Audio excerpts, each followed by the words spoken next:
Look at this. Oh, there's nothing in her hands though. Oh, I are they thought we were a blue? chance. No. Did he really think he could trap her under the steps? That's hollow. Oh. Yeah. It's like, Have you? Oh wait, no, don't go out there. Like, I've got a cunning plan. Baldric, I have a Yeah, so it's one of those cats named Baldric. turnip. Blackadder reference for you youngins. Go check it out. It's worth your time. The dictionary Recap. is still the best. So last session, your party found themselves waking up in your respective rooms in various different positions. And with the exception of Fokionis, some very, very patchy recollections of what happened the night before.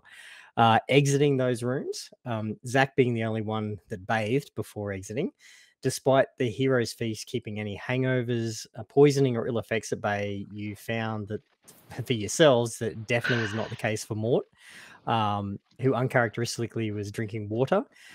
Seeing him struggling with a cabinet that he was dragging through the rooms, Zach made an absolutely uncharacteristic show of strength and single-handedly moved it into position, startling everyone, including himself. The cabinet was a ghost component cabinet, allowing any of the spellcasters that come into your party or are currently in your party access to all the components for any spell throughout the entire crawl. You just can't sell or trade those components. They exist only for the purpose of the spell. In your inventory. So despite spending the entire episode in a blanket burrito, Jake somehow managed to offer life coach like advice and sage wisdom to Ward, who had the veil of limiting ignorance removed, at least in part, and was shocked into apparent sentience or semi-sentience, reliving in moments hundreds, possibly thousands of past lives, as he was reliving being recycled by AI after AI in crawl after crawl as an NPC. You feel Mort in on the door and your encounter the dragon door and your encounter with Signet, who turned out to be an elite NPC, something called an elite NPC, part of a completely NPC driven character. Sorry, NPC character in a TV show called Vengeance of the Daughter, and that runs every single crawl in different contexts. And now that you've entered into an arrangement with her, the show writers, Mort informs you, will continue bringing you into her storyline, whether you like it or not. He was, however, especially excited about the symbols that Alia and Zach were able to recreate from memory / taste of the door. Alia in particular must have got an up-close view as she was launching her ferret through the air. When retrieving Ward from Mish, all of you were in there together and noticed that Mish had set up a Wile E. Coyote style setup, just of this massive net full of an inconceivable amount of stuff, where you'd identified that there was a null hole under her floorboards, and that was still in place when you arrived, and it was still in place when you left. There definitely anyone coming up through those floorboards is in for an unpleasant surprise. And where we left off, you were in various forms heading back to the safe room. So at this point, the party was in two different groups. There was Alia and her menagerie, with Jake being carried by Ward. Ward had a change of clothes with some of the items that Mort had for Rick. So he actually swapped out into a plain brown hooded cloak. Very different appearance compared to that kind of cartoonish pirate that you'd originally met. The other two of you, so Fokionis and Zach, last we left off was still in Mish's shop, but I believe your intention was to start heading back to the safe room, but we can revisit that as we kick off. And in terms of timers, you're aware of the dungeon timers. There's 2 hours until the next dungeon opens. The feast has now timed out, so you'll see you're all level 7 and your health is just back to its normal, matching up with D&D Beyond. And whether at some point, I'm sure you'll notice, but your tongues are now back to normal. The dragon tongue has timed out for the three of you that that drank the dragon. So So, with the exception of Zach, everyone in your various environments is still covered in your muck and gore from all of your adventures, physical, explosive, and drinking related. Ward's still cradling Jake in the blanket burrito, and Zach and Fock, you guys are still a bit unaware of, or are very unaware of what the others are up to. So I'm going to start with the two of you, because we left off with the other group. What would you guys like to do from here? You are all aware of the timers because they've been they've been permanent fixtures in and around every area that you've been, including in the sky where your leaderboard is still there with the bounties. I don't know. I suppose we should probably mosey on back to the rest of the group. Yeah. Don't think. Yeah, let's go back, I think. Decisive, like it. Yep. We would like to mosey on back. All right. As she sees you guys heading out of the shop, Miss says, make sure you stock up on anything you need. There's 2 hours left. How are you for potions? Make sure you get stocked up on. There may not be much left now, but we don't know what the next dungeon might entail. Stock up and be ready. No, maybe we should get some healing potions. Yeah. Do we have any? I don't remember. Because we don't. We have a few, but not many. Let's have a look. What's in the inventory?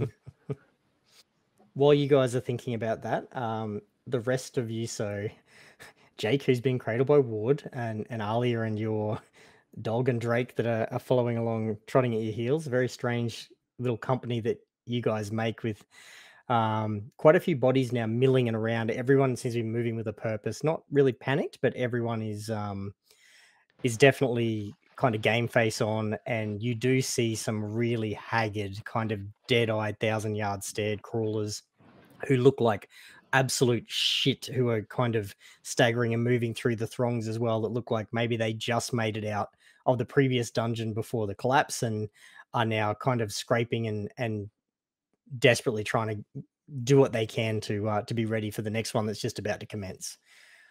So what would you guys like to do? Jake, Alia? Because at the moment you're heading back to the safe room. Ward is carrying you, and that's the direction. You guys are just around the corner, about to enter in there at the moment. I have no idea. No. I'm just following along. A hamburger. That's right. Jake's still trying to show.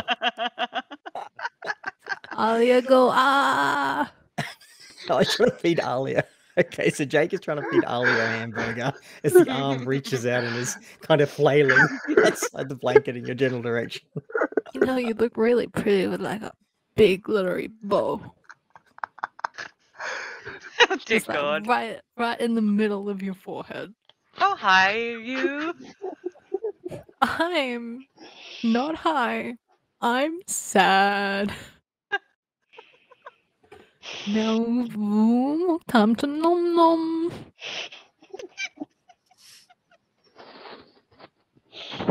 I'm good. You can keep that. What hamburger? Would you like another one? Oh my God, more hamburger. I'm gonna fish out another hamburger out of my bag. I have some coffee with my hamburger. Where's Fox? Need Fox coffee. Makes it strong. As you guys are doing this, walking along, Jake now with a second hamburger disappearing into the folds of the blanket. You guys all enter into the safe room, and you find Jake, whatever you glimpse through your blanket, and Alia, what's now a sight you've seen a couple of times. This being the second, sorry, with the next dungeon about to commence, and Mort has a tablet essentially in hand, and appears to be working through quite feverishly. He had mentioned to you guys previously that there's things that he has to do as your safe room manager, as the dungeons are about to activate, and he kind of acknowledges your presence and half waves, but he's very intent on what he's doing. There's still all the breakfast foods and coffees and etc., laid out on the table, but he's basically buried head down in what he's doing at the moment. So I'm going to leave you guys there, and we're going to go back to Fokionis and Zach, who'd made a decision, or hopefully had made a decision as to what they were looking to do next. Or decisions, I don't know. We're not good at them. Yeah, getting some potions. Or do we have potions? Did you have a look? Oh, I've got How many no potions do you have? I've got no check. We took a bunch from the down. Yeah, I don't have them though. Yeah, I have a potion of greater healing. Do you? Is that enough? I think we should get more because we have enough gold. Look, if we can, they're handy things to have. I think. Yeah. Especially You go to the potion pantry. Especially given our propensity to blow shit up. What? Clearly that's above the table and not Fox saying that, because he couldn't even pronounce that, let alone know what it means. All right. So you guys are heading off to the potion pantry. Leave you on your way at the moment. Feel free to move your characters down there. Before we head down to the pantry with Zach and Fokionis, you guys who are back in the safe room, is there anything that you're doing in there at the moment before we jump back to the guys who are going to the potion pantry? Is there anything taking place in there, or that you want to do over the just under 2 hours before this next portal opens? Hey, Maud. Here comes the hamburger. And it'll help you. You look stressed. Ward, picking up on what you're doing, smirks a little bit and carries you closer and closer to the counter with this hamburger in hand. Not looking the best. Like it may be in stasis in the backpacks, but or in your essentially bags of holding, but it has been through a bit of a ringer in the blankets with you, been shoved in Ward's face, been waved around, offered at Alia. This burger has seen better days, and Ward has the first little sort of twinges of a smile you've seen in some time from him as he carries you across.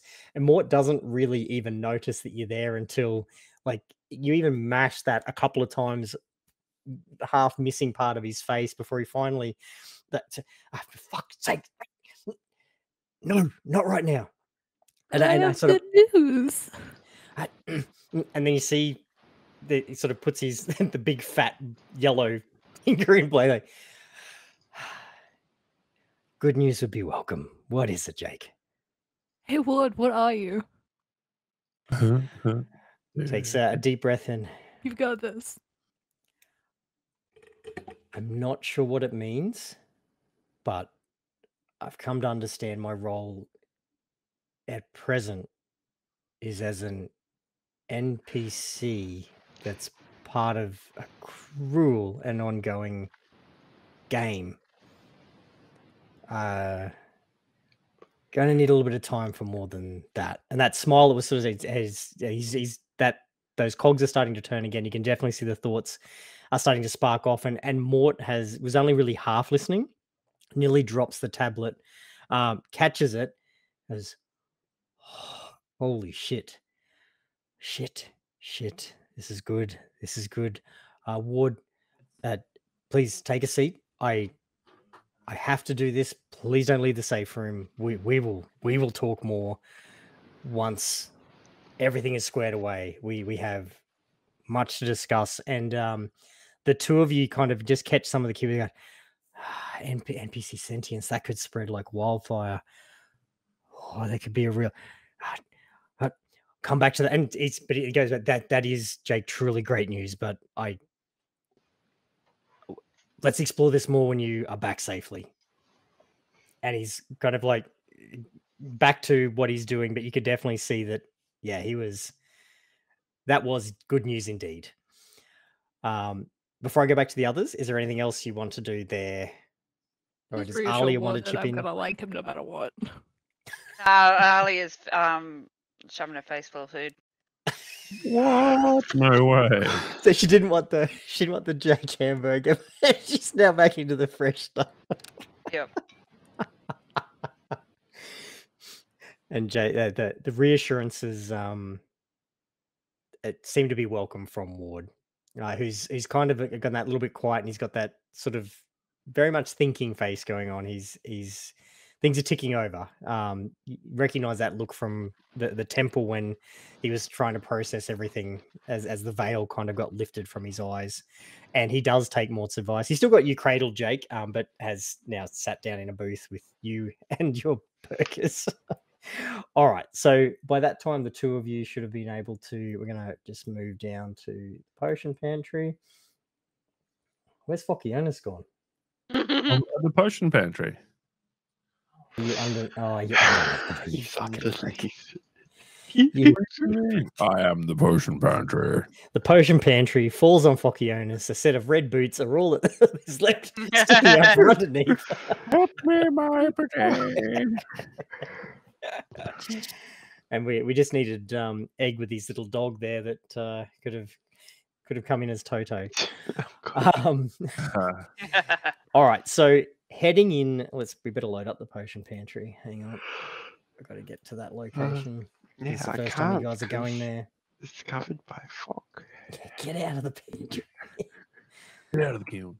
All right, Get where out. are we? Well, between potion pantry, Get out. potion pantry. There it is, number 7. Move. All right, so My favorite. the front of the shop itself is quite just a simple design. It's not there's no signs of any kind of decrepitness or wear. It is neat as a pin. Everything is beautifully manicured and maintained. Like the few little plants and things growing and hanging, and they're extremely well manicured. Simple steps that lead up into the doorway are beautifully polished. Nothing extravagant, but they are, again, everything is squared away and perfectly appointed and maintained. When you enter into the shop, it's got quite a lot of racks and cabinets, but you notice that unlike even the organized side of the mishmash shop, everything here is clearly labeled. So the sections for the different shelves and what's there is very, very clearly labeled. So you're aware of where there's potions of healing or where they should be, where they sit, and all the other different types of what's available. There's some that are underneath glass cabinets that are presumably higher value items, similar to what Glimmer did. And there's a few books, not many, but there's mostly different, like this rainbow hue of different potions, and some that are still and some that are bubbling, and different opaque glasses and colors and tints and designs on the bottles. Everything is like everything has a place, and everything is in that place. The proprietor, so the guy who runs the shop, you see him as you're kind of making your way through. Very clearly an elderly gentleman, but he's holding himself, unlike Glimmer, who's a little bit bowed with her age. He's holding himself very straight. There doesn't appear to be whether he's sitting or standing is a little bit unclear as you come up, but he's definitely isn't slouching. And he's watching, like just intently watching you guys, and has been, you could feel his eyes on you before you could see him as soon as you walked into the shop. He hasn't said a word yet, but he is looked you both up and down. And even though not much change in his facial expression, he didn't seem to think too highly of what he's seen. What? Very aloof. Right. How dare he? Right. Read. Right, so we're asking for Potions. potions, yes, but what potions do we want? Healing potion. Oh, good. Okay, you're on top of this. Why don't you ask him? Can you move out of the shop so I can see what's there? No, because you know everything, so fucking guess.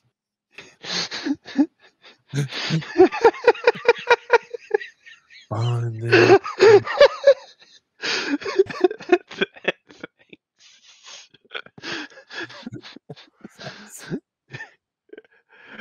So as you're figuring that out, he's still watching you guys, and he It's like, ears what are perking up, and it's very clear to tell that he's not even trying to hide the fact that he's studying you intently. He's listening to what you're saying, but he still hasn't said anything. Just staring the two of you down. Doesn't appear to have blinked yet since you came into the shop.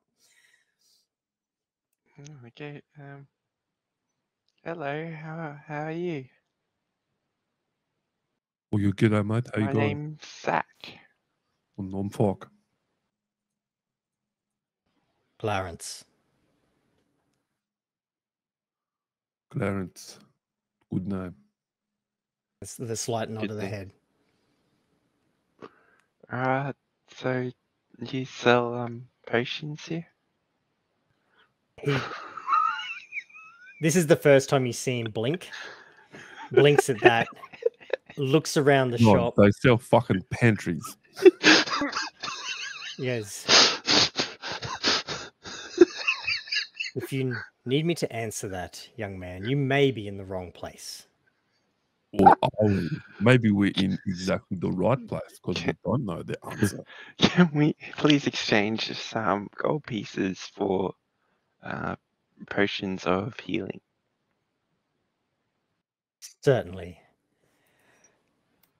And he pulls out, walks around, and there's a crate neatly stacked, a lot of empty spaces in it, but there are still some potions in there. There appears to be about, I don't know, 10 to 12 potions. Comes back, puts it on the counter, and he goes through and holds them up. And so he holds up a potion of healing, which is like a little vial, 100 gold pieces. Then the Fucking greater what? healing, 200 gold pieces. Then the superior, 1,000 gold pieces. And goes to reach for this rather large potion bottle, and then looking again, maybe beyond your means, but 10,000 gold pieces. What Now the two of you, Couldn't Zach, you in particular, with your passive intelligence, are aware that from your, especially your dealings with Mish and some of the potions you were able to buy before that particular type of inventory got taken from her, you are definitely aware that this is huge price gouging. We don't know what his motivation is from your passive, but you can definitely tell that he is basically, this is double really the value of those items is what he is asking for. Yeah, it's double what's listed in this catalog here too. Oh, the catalog. They seem a bit exy there, mate. How? Go on, tell him what Hey, you Can really we? think. Yeah, can we like half that price Fuck it half again. and we'll buy double? No, you may come back after the dungeon, and After you the may find dungeon. these prices are cheaper. But it's a seller's market. I'm the only potion shop, and if you don't buy them, someone else will. Can I persuade him to lower his price? You're not there. Oh, You're aren't not. I? No, you're with we all you're with went. Jake. No, you guys all went to the safe room, so you're with Jake eating Oh, okay. with Ward. And you guys left Fokionis and Zach with Mish. You guys went to the temple, and then headed back to the safe room. Zach and Fokionis chatted with Mish, and then they went to the potion shop. The potion shop.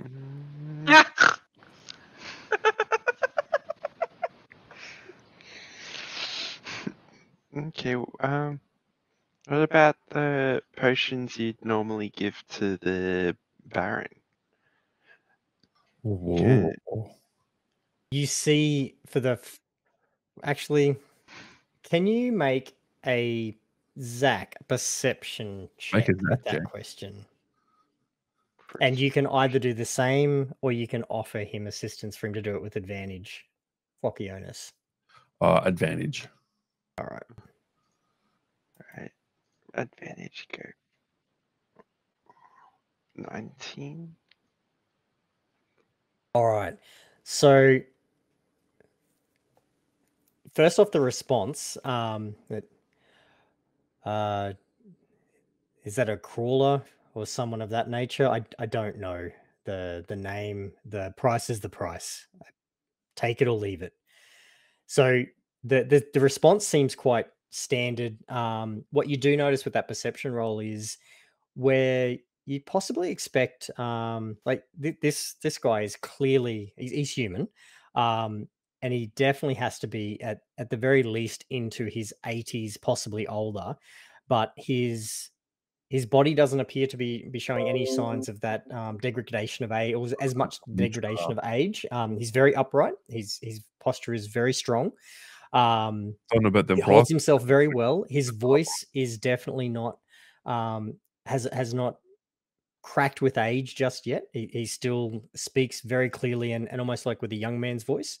You notice with that role, and you also notice just a slight widening of the eyes as you ask that question, and you catch just this glimpse that from and I mean, you're not quite sure, but you think you catch this glimpse of this different reflection in his eyes that just flares slightly for a moment before disappearing as rapidly as it appeared, that did not quite seem to match the reflection on his glasses or in his eyes from the lighting around the shop at that question.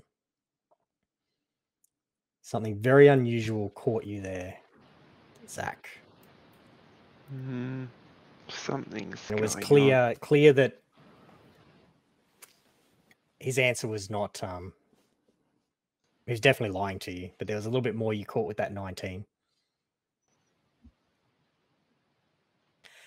Now, do you wish to make some purchases? I can possibly give you a small discount if you buy in bulk. But, time is ticking and makes an unusual gesture. He doesn't have a watch on, and he sort of does that, tapping of the wrist and sort of glances over, and you can see, like everywhere, they permeate and they're built into things. But there's a timer, the wall, the ticker that shows you've got at this point about an hour and 20 minutes remaining. Okay. We'll take. Hold on. But this, 5 potions of healing. And 100 gold each. And a potion of greater healing. Okay. At what price? He said 200. Well, at the moment it's 7. That would come to 700 gold. So yeah. Well, that's hardly buying in bulk. That's 700 gold for those items. Just a question Alright, on the table. Yeah. What where is it? What's 1 platinum worth? 10 gold. Okay, thank you. That's all right. Egg, I realized too, you were trying to convince him earlier. I didn't give you a chance to roll a persuasion. If you would like to sort of retrospectively me catching up, if you would like to make a persuasion roll on seeing if you can get that discount here, I am happy for you to do that, to see if you can get something on the 700, because I didn't give you the chance to do that a little bit earlier when you were trying to clumsily talk him around in true Zach fashion. Zach fashion or egg fashion? No, I'll pay the 700. Okay, because like I said, I'm happy for you to do that. Yeah.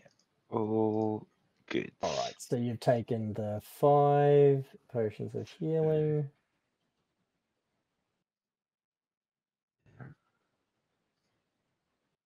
Actually, I can sort all that out a little bit later. I'll add them in DnD Beyond, so when you Yes. sync them back up. And I'm happy to sync you. Let me know when you're done, and I'll sync you. Okay, 1 What was the greater healing? You did 1 greater and 5 potions of healing. Volcanus, did you want to do anything here? Like, because you didn't catch any of that, and Zach hasn't been able to share it with you. All you've seen so far is, you know, what you've witnessed from the external side of thing of this guy being a bit of a tight ass. No, fuck this guy. I'm Pompous not prick. taking my gold. Screw him. That's all right. Have we left the shop yet? At the moment, Zach is ordering his managing his inventory. And as that purchase is done, he walks around and carefully places it back on the shelf, make sure it's absolutely in the correct spot before walking back to his counter. And you can definitely see Focchione. So there is not there's no dirt, no dust. Everything is just beautifully appointed, clean, in its place to the like nth degree. Hmm. And he has returned seemingly to the exact same position as he was when you walked in, like almost identically. Right. So I would like to ask him. So, do these bottles, if we bring them back, is there deposit?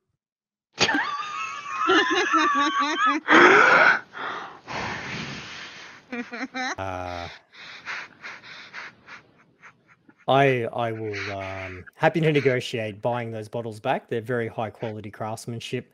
Yeah, cool. And I can certainly make some suggestions if you are looking for places to deposit them.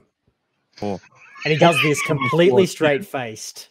I can think of a few ideas, like maybe. Yeah. The question is thread involved or no? You may have seen Left-hand all thread? of the potions that your Right-hand companion thread? bought were red. No? Yes. Potions of Oh, healing, you they're fucking red. right. Let's get out of here. You don't fucking break them. You fired.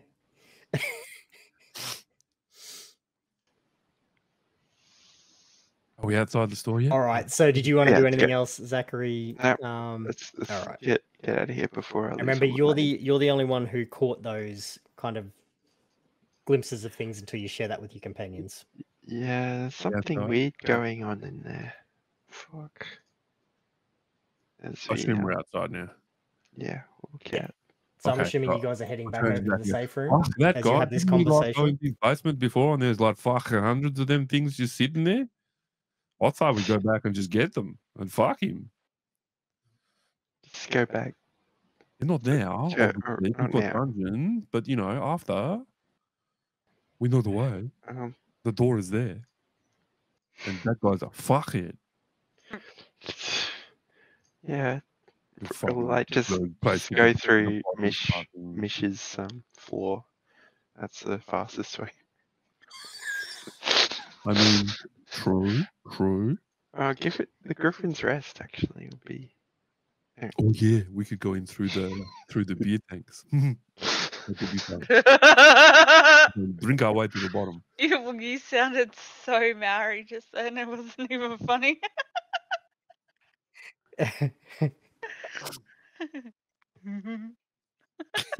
All right. So you guys are heading back. So at this point, by the time you've worked through that entire encounter and you've walked back, actually no, I just listened to the conversation. I was about to ask Zach something, but I heard what he said. It takes you guys through all of this. By the time you get back to the safe room, there's about an hour left on the timer. So things are about to kick over. When you come in, Zach, where we left off. So Alia and Jake, please tell me if things have changed for you. So we left off with Alia basically perched up at the somehow still warm breakfast food, even though it's been sitting there now for a couple of hours as you guys did your rounds. And what about your day and your business? It's more of a brunch or afternoon tea than a breakfast, but yeah, there's still plenty of food there. Alia was munching away on that. Ward was sitting kind of lost deep in thought, with Jake held in his blanket burrito, and every now and then like being unnoticed, not even noticing, but this burger occasionally being shoved in his face. And for the two of you, you actually notice that that the thing you see aside from these, and I'll just double check that everyone's where we left them. Both of you notice that Ward has had a complete wardrobe change. So he's gone is that kind of Wardrobe. garish pirate garb. He's now in this plain brown hooded robe with the hood pulled up and just a plain clasp holding it shut. He's still got his beard. He's still got kind of the scraggly hair, but it's a very different look to when you last saw him, and he's just staring off into the distance with Jake mashing a burger in his face. So just to double check, Jake and Alia, that's where we left you? Is that where we find you, or are you in a different spot with Fokionis and Zach getting back? Nom nom nom nom nom. Alia's trying to remember where the other one went. He wasn't there when I can give you that. He wasn't there when you woke up, and Manta hasn't made an appearance back in yet. Okay. I thought we just like got rid of him or something. That said, like the only spot that you couldn't obviously see is that he did have an invite to be able to use Jake's room, so there is a possibility he could be in there that you would be aware of, but he's definitely not anywhere in the safe room, and he wasn't when you woke up and went about your business either. Bitch gone missing. Manta is currently missing, yes. Right. And I'm taking it. Who's getting the Windows updates? Sorry. Sounds like a Dante soundboard. Me. And Jake, I'm assuming from your nom noms that you're attempting to still shove burgers clumsily into Wood's mouth. All right, so then that's what you guys walk into with your now fresh batch of 6 potions that you've been a little bit price gouged on. Completely, unconcernedly by the shopkeeper involved. A bit of an odd duck. What would you guys like to do, or the others, in response to seeing Zach and Fokionis coming in? Oh my god, fuck. Coffee. Okay. Yeah. You should come share my blanket. Sure. Seems good. Blankie and coffee. Let's go. Yeah, you want a hamburger? Oh, food, yeah. Choo choo. T-bird. Over y'all. Coffee burger? Coffee burger. Yep. Time to brew. Hey, Fok. Yeah. I'm assuming from what I just heard there, you took a bite out of this burger that Jake's waving around. No, I just called it a coffee burger. Okay, all right, no worries. Just checking.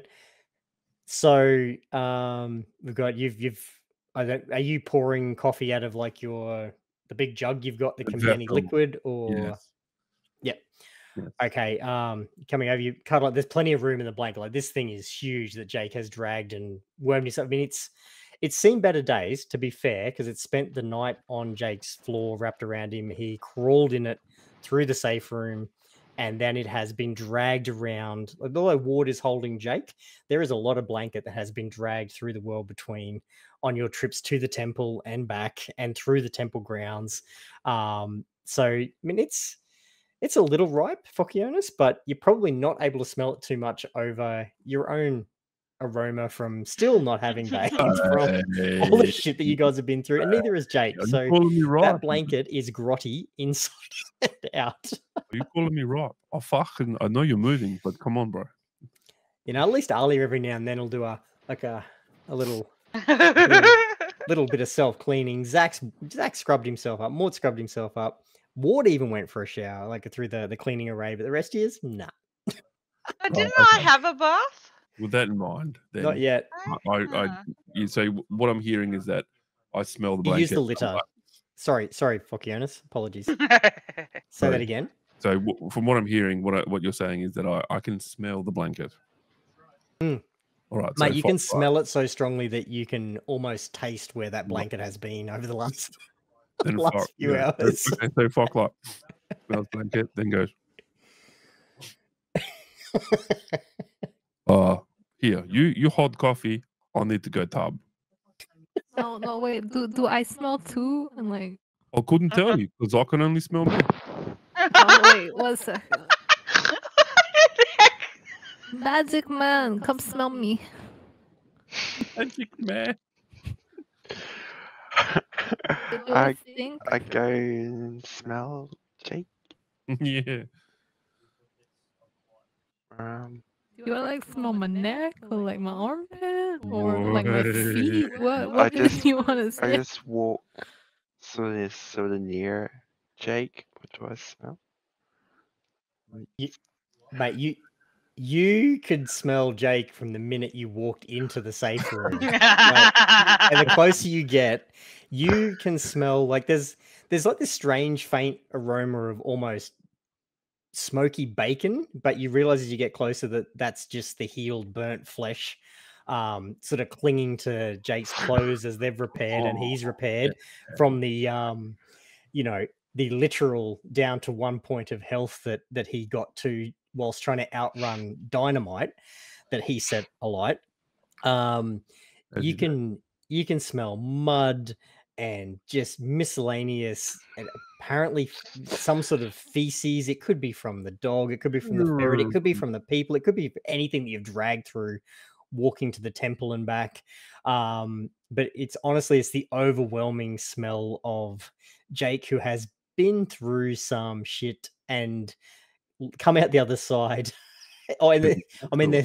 There's this the sticky beery aromas from the Griffin's Rest Inn where Jake spent a good bit of time underneath the table drinking from the dragon tongue bottle. Like it's rich and vibrant aromas, especially hitting your nostrils, even over the top of Fokionis that you've been spending the day with because you're clean.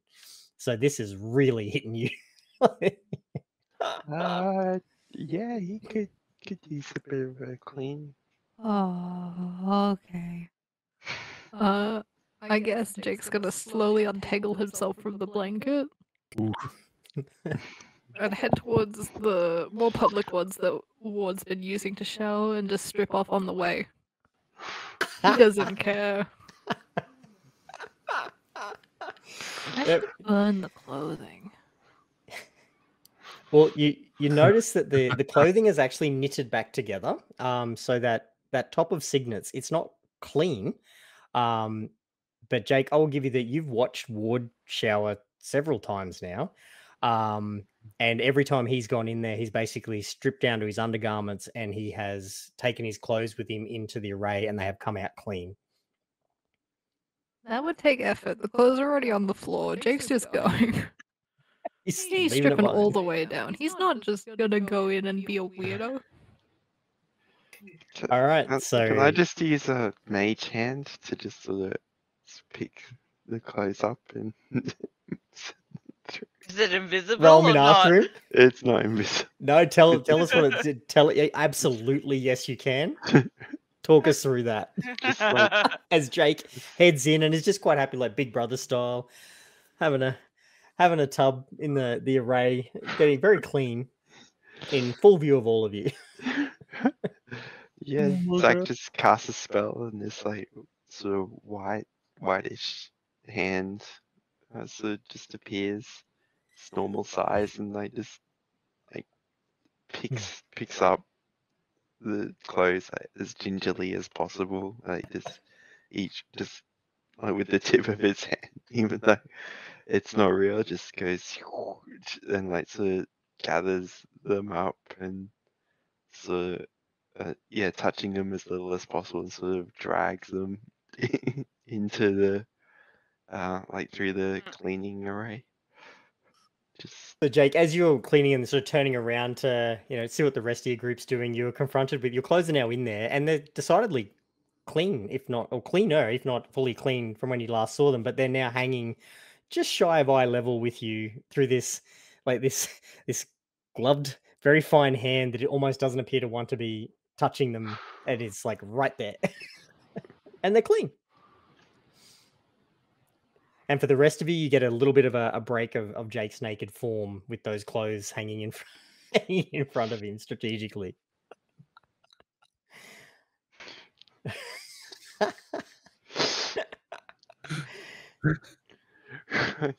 Fokionis not so subtly sneaking a Say peek. when to stop.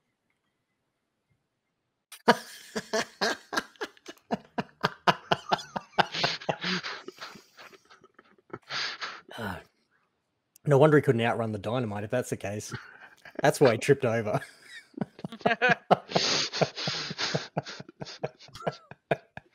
Damn it. All right. Any response to that, Jake, or are you happy just to let your ghostly clothes follow you? They're clean Sorry, I now. didn't hear that. I had Jade come in.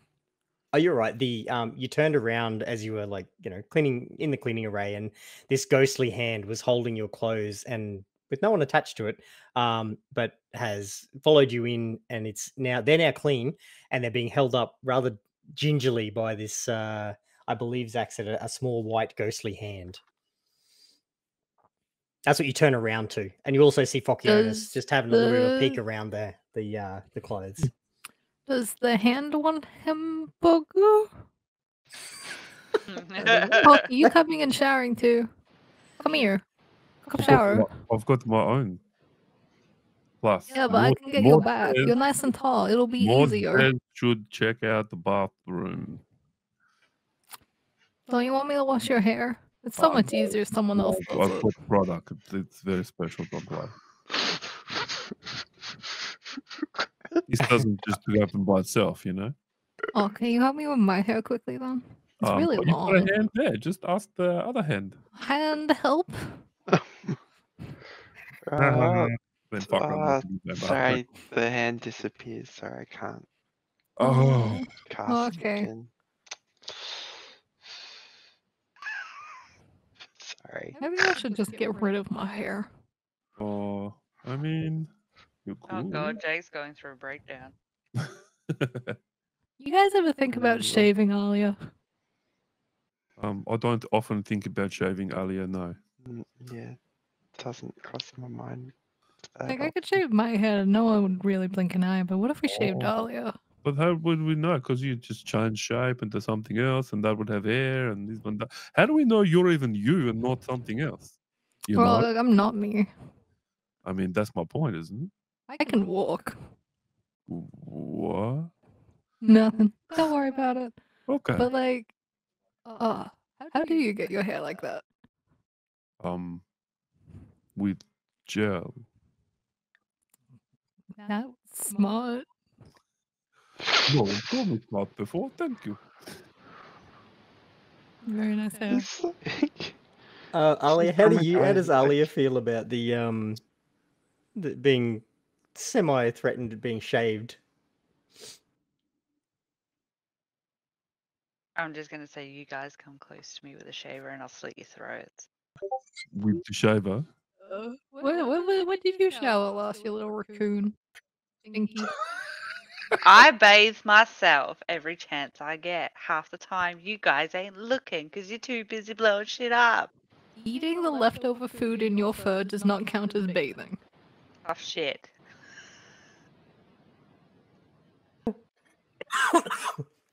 I'll bathe however I like. Jump into a bath at some point. Because now the arm will be clean, you'll be the stinkiest. Good. Yeah, it's a good smell. It means I won't get eaten first. Oh, that's a good point. If you can't mask your scent, spoil it. Unless you encounter something that just sees all that as seasoning. Oh, come on. Raccoon seasoning. All right. So time's ticking away here. You're at about 30 minutes before the next dungeon opens. Jake's still showering, but it now has clean clothes available to him. Ali was eating. Zach, Vok, Alia, while Jake's in the shower and after you've finished having that conversation, what are you guys doing? Oh, I'm off to my bathroom to do my hair. All right. Like, I'll go to the communal bathroom. Just take a big What? Take a big break from these guys, so Right. I don't have to look at Jake's naked body.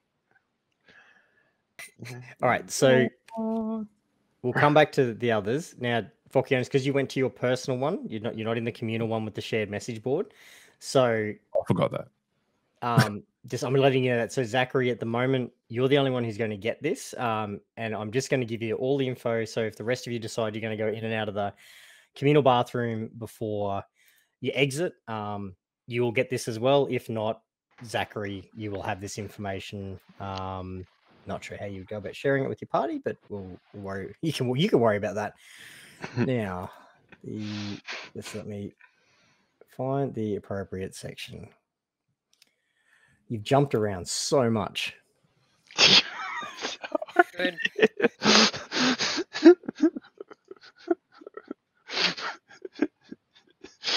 I missed something there. You need to wait for one night to like.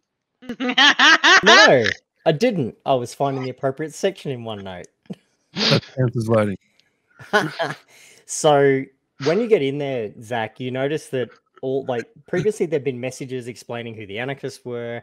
There was a message there about bringing Ivy home. There was message about wanting to work with you guys and information from Mission Mort, and then there was the map. And so there'd been a lot of info that had started to kind of clutter up that space. It's now all gone.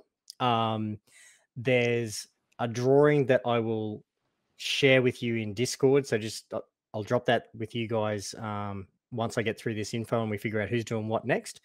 What you read, neatly written, and it's right beside the in kind of a key spot next to the mirror in your sink. So essentially wash your hands, you see the message, but you can it's the only thing written on the wall, and you know what you're there for in this shared space. So in that that in between space, before going off to the bathroom, you've got the runes you provided. This is the message that's written on the wall in the now familiar handwriting, that neat script of Mort, surprisingly neat from a Care Bear.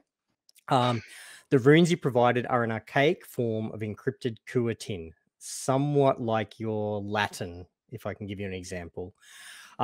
With Zev and Mish's help digging into this, as best we can tell, this instance of the world between is Prime 1, meaning that the AI is housed here and all other world between instances are spawned from this seed instance.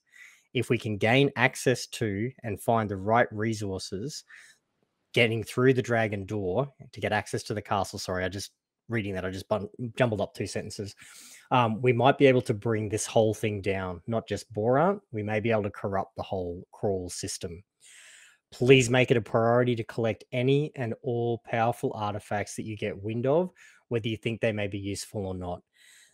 And then finally, there is hope. In the words of the immortal Dr. Ian Malcolm, life finds a way. And then Mort has signed that off. And then there's a much cleaner and reorganized version of the symbols that you and Alia were able to sketch down. So I'm going to drop that into the Discord. Ooh, Discord. Discord. There you go. What the fuck?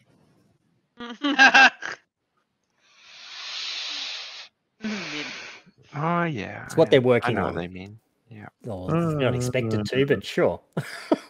Yeah. So that's what they've been able to reorganize so far. You'll see in there that there's some symbols that have been highlighted in that triangle. And they've identified from that and what they've been able to decrypt so far that door is the entry to where the AI is housed, and that's where the AI is housed for the entire crawl. So it's actually an access point to essentially the core AI, not an instance or a subroutine. Oh. The way to the end game. Maybe. Yeah, we just need to clip through the door. Just move left and right in front of it, like really fast, and you face through. It's, So you've got that info, Zach? jump as well. Yeah. Like the simple. Didn't we try that? Just saw that message. God damn it, Lily. Alia definitely did.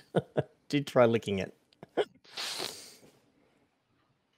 All right, so Zach's got that. While he's sussing that out, Vokionis, you were off in your own bathroom. Alia, you were sitting there shooting the shit with Jake.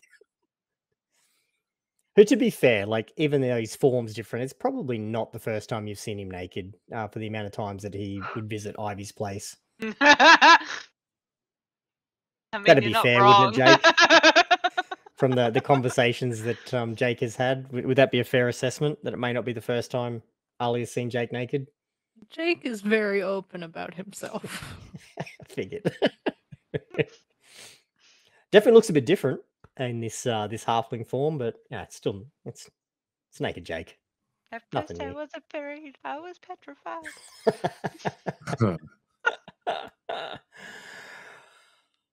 All right. So, is there anything else? Time is kind of now ticking away. Two questions. Is there anything else you would like to do before we kind of get to the timer counting down to 0? You're now down to the point where you've got maybe 15 minutes. So, would anyone else like to do anything in that time? At present, Zach is the only one who used the bathroom. I mean, Jake should probably put something on. Probably. Yeah. Mort, do you know what an hoodie is?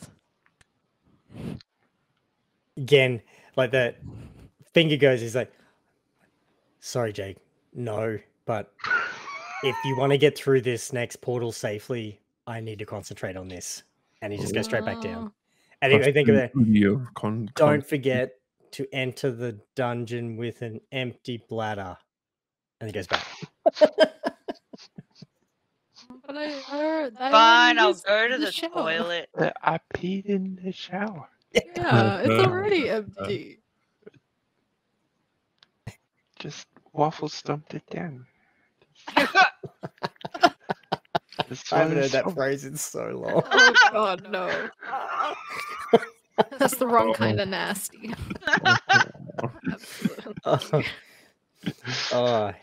You might end up with a terrorist coming through the wall to deal with you guys if you decide to take that action. All right. So Ali, you head into your litter box and you see as you're walking through that shared hallway, that same info and those those symbols that you can see that have been reorganized from what you and Zach had recounted, and there's also a set of 3 that have been put together. So we saw the individual ones, not the big one. Yeah, correct. So this has been, you guys saw you recounted the symbols, especially those main 3. They were the ones you were able to recount. Good question, in the most detail. And you definitely recognize those 3. There's, like Zach just said, yeah, sure, I totally recognize those. Not all of that is the stuff that you guys were able to recall. You were only really able to put together 2 or 3. They're in that triangle, and it appears that there's a lot of other working symbols that are around it. But if you look in the Discord, in the DnD private, there's a picture and there's 3 symbols that are grouped together. They are the ones that you guys, 2 you're able to recall clearly, and the 3rd one that has been pieced together in there as well. They all look like they're lit, so I'm confused. There's 3 that are in like a triangular shape, and they're in triangles themselves. And they're complete. Yeah. This has to mean something. Well, it does it. You should put it on the So we saw like what looks like fire, or fucking something else, and the something else. So the 3 triangles. That's what we saw, but not the other symbols that are around that, right? Correct. Yeah. Okay. So the 3 that were in the triangle are the ones, 2 especially, that you guys with your combined rolls recounted really well. And the 3rd one was It appears to be a little bit different to what you recounted to Mort, and sketched down. You and Zach sketched down and drew onto the napkins. Okay. Making more sense now. All right, so Jake, you were wrapping up your shower. Fokionis, you were going to your own shower and doing your hair. So at the moment, Ali and Zach, you guys have borne witness to that information. You've seen what Mort was asking you to do. Sorry, is there any last minute stuff that the other two of you want to do? Because we're about to move forward now. Burn the blanket. That escalated quickly. Winter. Spaghetti. Seeing what you're intending to do, well, shit. Go, and he comes out with this essentially steel drum, like, you know, the typical homeless people drum while Fokionis is washing his hair and getting it filled up, and kicks it into the cleaning array, throws the blanket after it, and you just hear this like extractor fan spin up. So you are more than welcome now, Jake, to, with Mort's blessing, light that however you would like in the drum inside the cleaning array. So please talk us through your pyromania. I'd like to point out Jake hasn't been dressed yet. No, he's still naked. Yeah. So there's this naked man. He standing in doesn't, front of like, a run homeless man around bin and with drum. with a flaming sword in his hand. I think his Oh, mouth that's what is you gonna be call very it. upset. That's a look. Yeah, it's Go what Indian next. fire. We fire. We burn. Oh, yeah, I'll find an Udi. I think they should have Udis, right? Udis are pretty cool. Maybe there's an Udi up in my room. He just lights it ablaze. And it, and the smoke, the flames are immediately drawn to the roof. They seem to be quite contained, so there's no danger of naked Jake suffering any further burns at this point. Mort has set you up for success in that department, but that doona is definitely not fire retardant, and it burns fast and bright, and there's probably little, bits of dynamite and gunpowder jammed in amongst it from out of your pores, but it's rather rapidly burns bright, fast, and is gone. Just a little wisp of smoke coming out of the steel drum.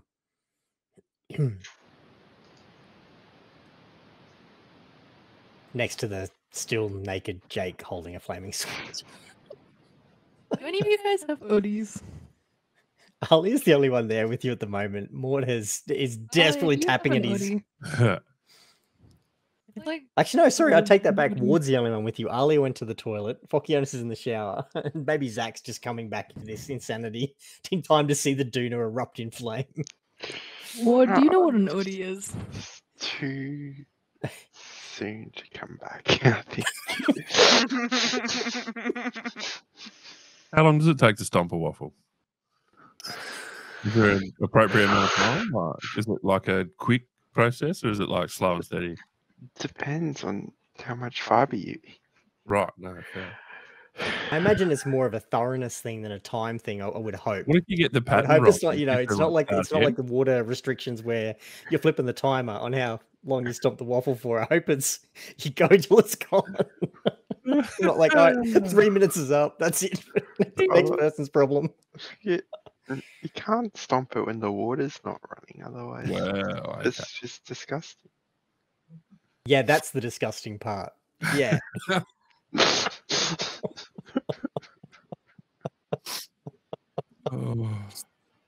Okay. By this point, Ali is coming back into this. Ward has not even recognized that you were talking to him. He's still staring off into the distance. His arms are actually still in that position where he was holding you, Jake. He's a little bit absent at the minute. Word. Word. It's into his ear. Real close. Ward. Ward, you're amazing. Word.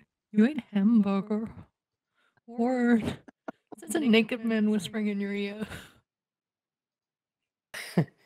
And just blinks, turns. I was still in position, like, and as he turns, like, you get this impression, like he looks nothing, almost nothing at all like what he did before. Like, not only has he's changed his dread, but he's cleaned up, and gotten rid of some of that ridiculous kind of costume jewelry, but that demeanor is starting to shift. And at the moment, it almost looks like instead of worry, there's kind of an air of calm toward. And just for that brief moment where you're right up close to him, Jake, he looks. You get this vibe of like a Jedi Jesus with the way he's dressed and the way he looks and the way he's sort of carrying himself, and this kind of serene air that you get from him that is the first time, and only because you're so close, but that you've really picked up on anything other than, kind of stupidity, ignorance, worry, frantic stress. You've seen Ward in a lot of different ways, but this seems very different, and you've been in closest proximity to Ward than anybody. So you pick up on that more than anyone in terms of, I don't know what a hoodie is, Jake. Thank you. I needed that. Good luck and stay safe in there. And please, for the love of God, get dressed before you enter the dungeon. I give him a kiss on the cheek and then skip up the stairs. La, la, la, la, la. Oh, Yogi. I know. All We'll right. get like more views or less views if Jake's not wearing Look, the pin on the wall didn't go so well, so I guess there's only one way to find out how this just how this goes. Tarrasque summoning record. Just After us, can we run away from him one session? There's only one way to find out, I reckon. Well, All right. So, as you guys have now all kind of come back into that common space, and the garbage bin is just smoldering quietly in the cleaning array, which is what you walk out to, Fokionis, with, I imagine, now your hair clean and immaculately gelled, I believe it was, into place, or whatever hair care routine it is that you now use in your current half-orc self. As Morty's frantically now working away at the tablet, looks up to you guys as, good luck, come back alive. And the portal in the same spot as where it was before, so it's beside where that ghost cabinet is. It's an empty, clear space. You guys didn't have time for your jewels this time before it opened up, and that now all too familiar, and the portal is there. No real fanfare, it just opens. It's that bluish, blackish swirl up against the wall, and it is there ready for you to walk through. bugger, looks like we're going through. Whenever you are ready.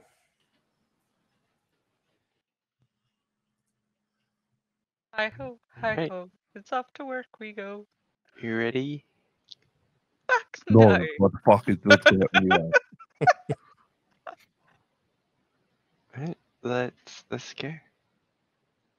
Let's go. All right, so before I get like the order and what you guys are doing and how you're doing it, Alia, I just need to know from you, your Drake, is he coming with you, and is Brutus coming with you? The Drake is not Brutus. Okay. So, how Just do you go chill. about? Sorry, I should say, what do you want to happen there? So, how do you go about trying to get that across to Brutus? Brutus, protect more. Do I just All say right, it and to him? Or do I have to do like fucking animal handling shit? at the moment, you can communicate that to him verbally. You can do it. You guys can do that mentally as well, up to a. Oh no, I'm just gonna say Brutus, stay. And he sits, but you get this wash of fear and concern and feeling, and it's got like this reddish hue to it, as one of the very few times that Brutus has reached out to you since that initial kind of bonding session that you guys had. You can see that despite the fact he's sitting there, his head sort of tilted to the side. There is a wash of emotion that he is pushing towards you that makes it very clear, without words being needed, that he does not want to be left behind. Better off to me alive than you are dead. You're staying here.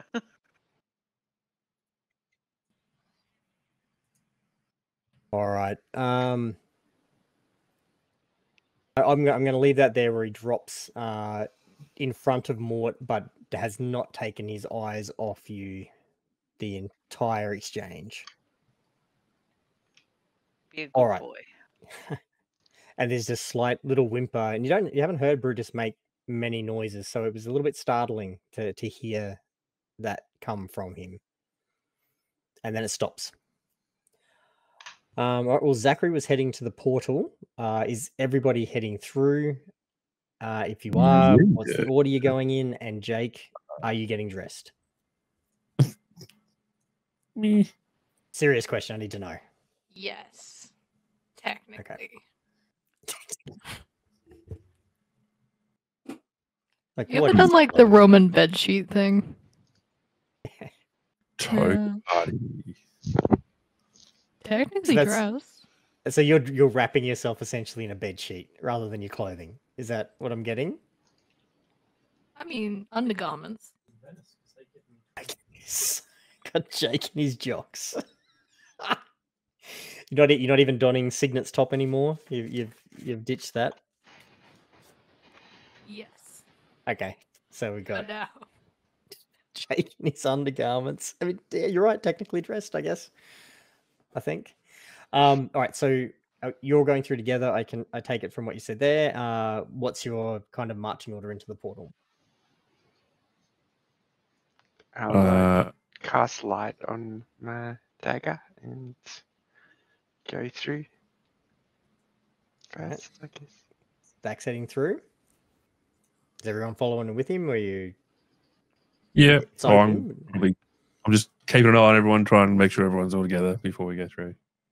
So I guess I'm going through last, or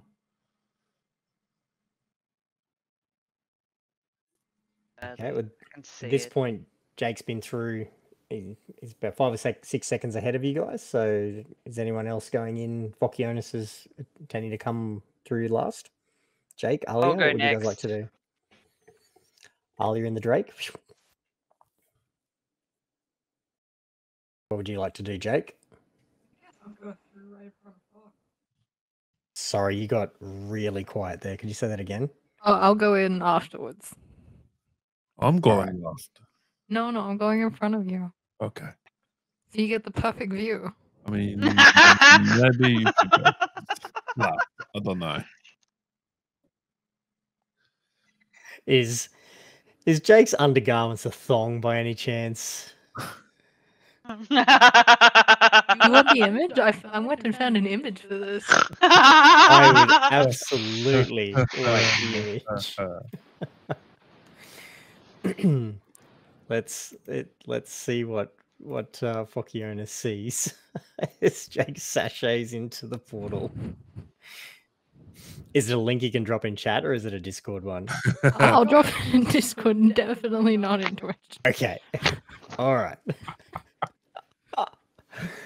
I'll wait to get this image, and then we'll. Oh god.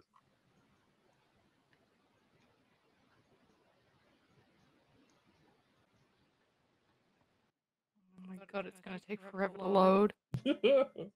Great, high def as well. God. This is like a semi-intermission. Yeah, probably. Look, I'd be lying If you said you didn't have a pair. if that isn't what I was envisioning, just not that color. That is literally what I thought Jake was wearing when I asked if it was a Oh, God. G-banger. Oh, Would have been so much funnier if it was like a badger one too. Like an elephant raccoon trunk hanging down the front. Maybe. I mean, Jake can transform into anything, so I'm interested to see where he goes next. Oh, okay. As I'm sure, we always end up really inappropriate. We do. yeah, it's a Welcome. theme.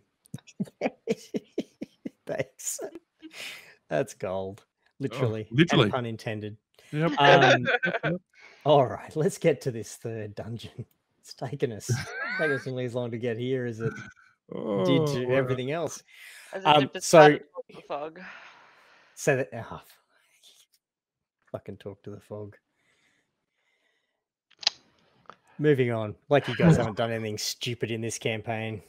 What? Come on.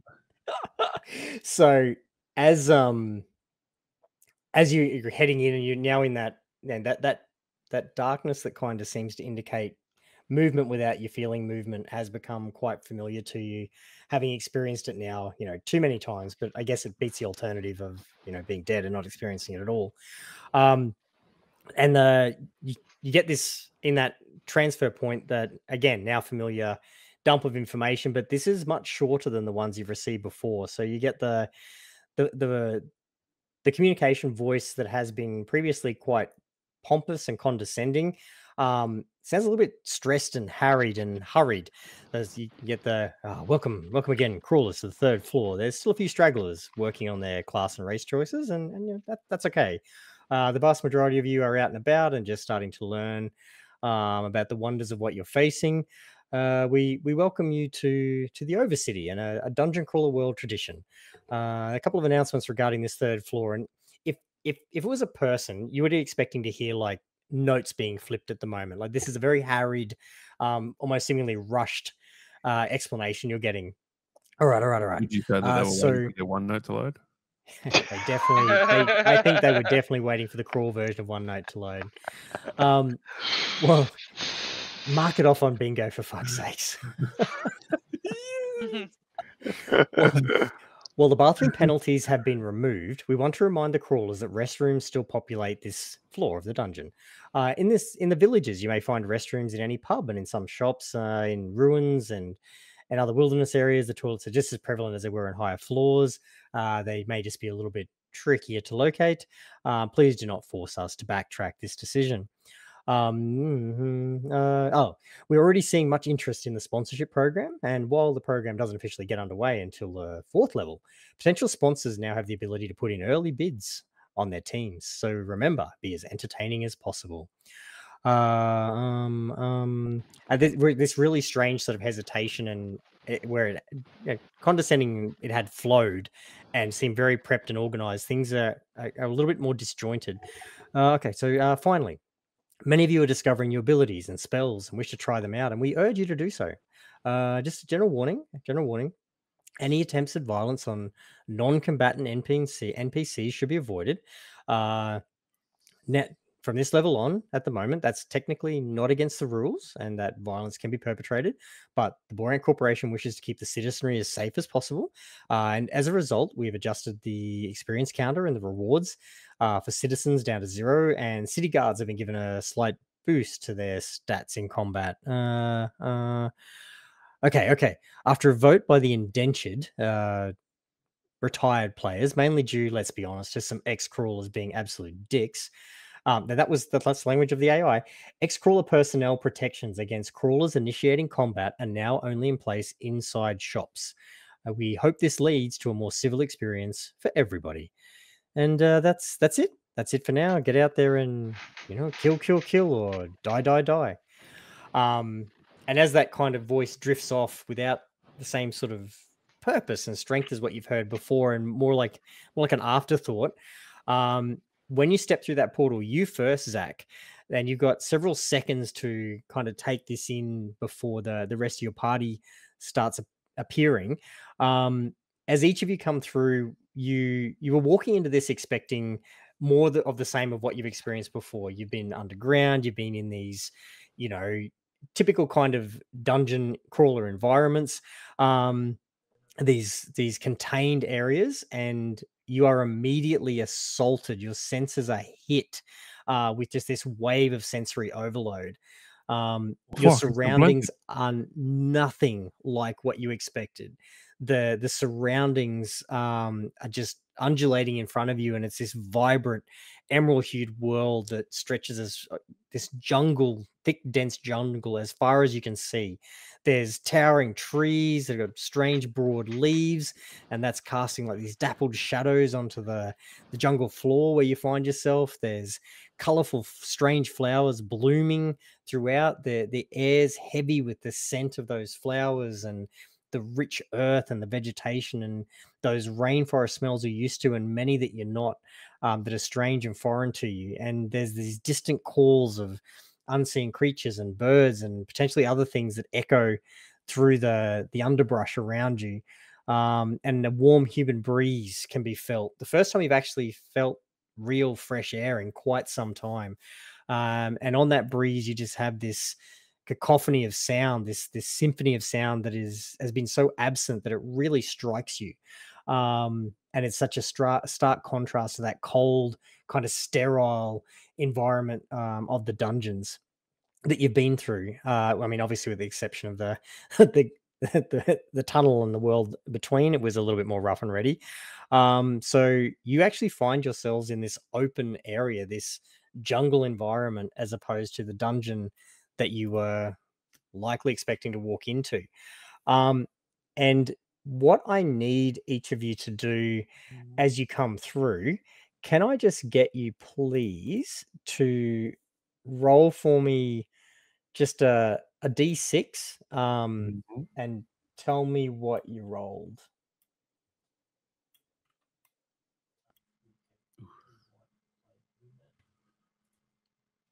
X. Okay. Yeah. Sorry for me. Like a D6. Ali, could you roll a second time for your Drake for me, please? Oh no, Ali was a 4. 2. Sounds about right. Yeah. Yep. All right, and all right, who have I missed? Okay, so Fock and Jake. 3. 2. 1. 1, 2, 3, 4. Okay, so as you guys come through, where you find yourselves, Alia, actually, yeah, you find yourself at the bottom of, essentially, you're in this jungle environment, but there's 2 quite steep cliffs on either side of you. At the top of one, you can see Zach, who has appeared at the top. The cliffs are around 30 foot high. I'll come to Zach in a sec, but Ali, you're in the center. You're on flat ground in the middle of this kind of ravine. Actually, no, that makes it sound bigger than what it is. In the lower section with these 2 high walls, rock walls on either side of you. Jake and your Drake are on the left of you, and they're at the top of this quite almost like sheer rock face that's about 30 feet high.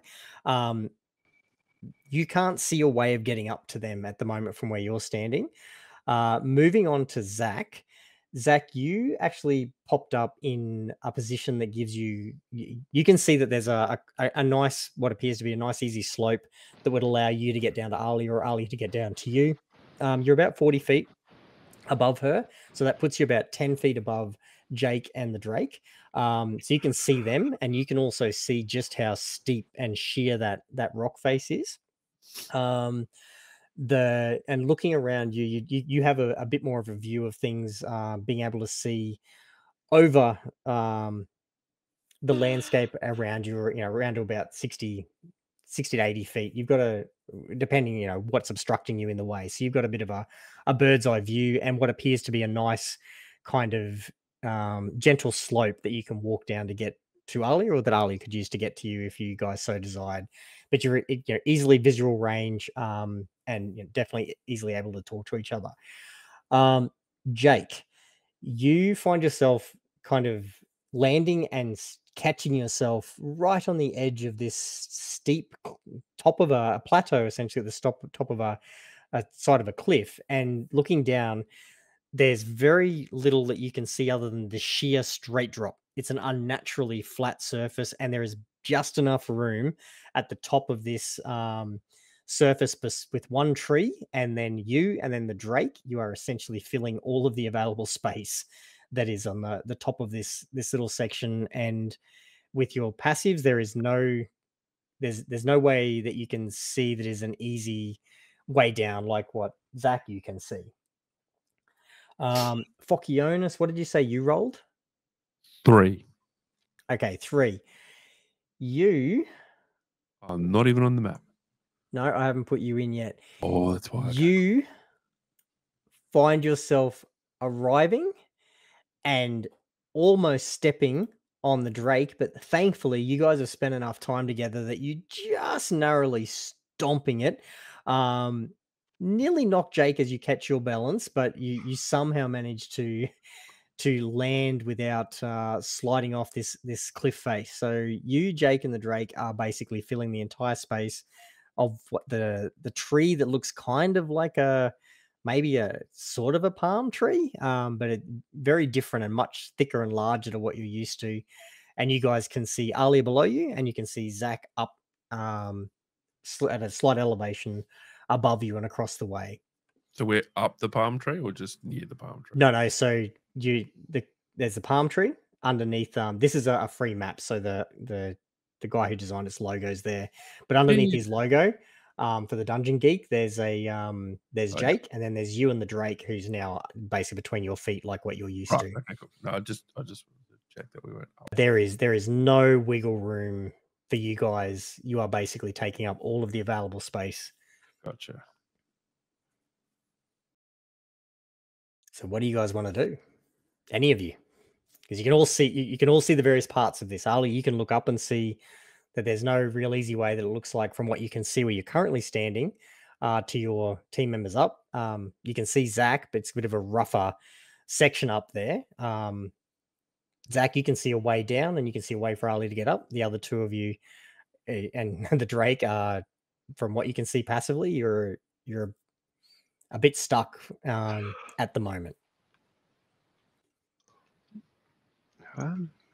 As I look around for anything else of interest, but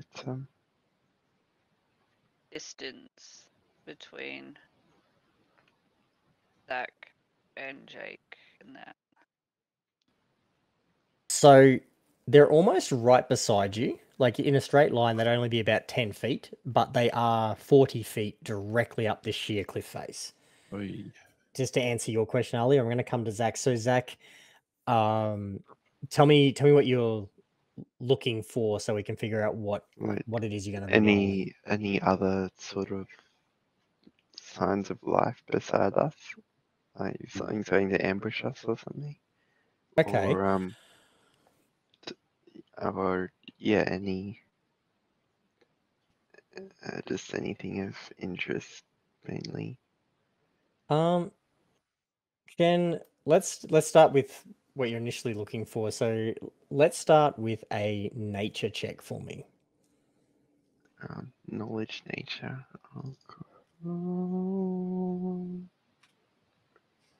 Nature.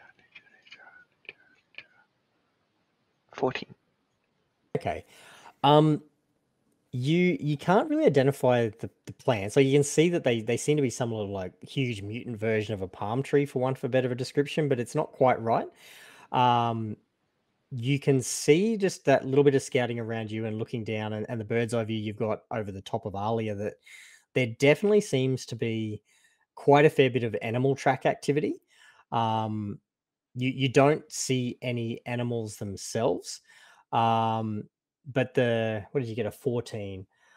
I'll give you that some of the tracks you can see, there's many, and there's many different kinds, but one that stands out, that one that you can see that's really clear, looks like a really big version of a cat's paw. There's one track in particular you can see in scouting around and trying to get an idea of what's around.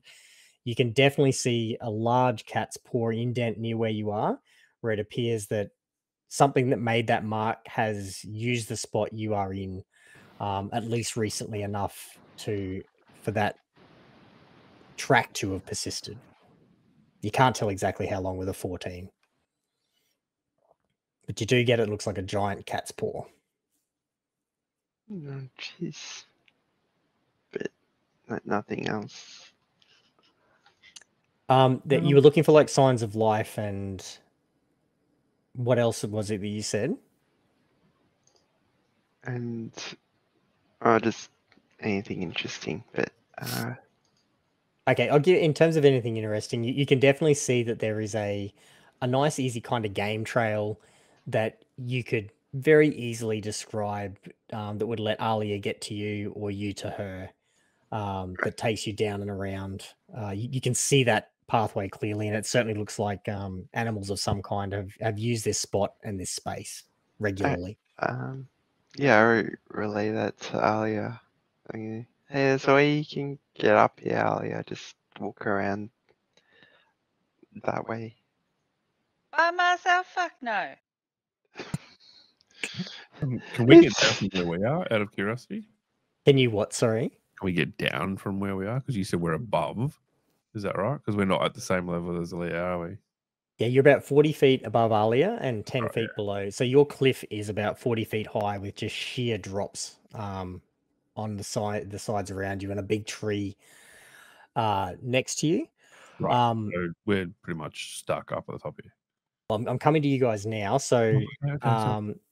I'm just sorry. No, you're right. Just so I can keep the order of what's happening. So Zach has passed on this information. Now, even though he was shouting it to Alia, you guys would have clearly heard this as well. Alia, what would you like to do? And then I'm going to come to Jake and Fock.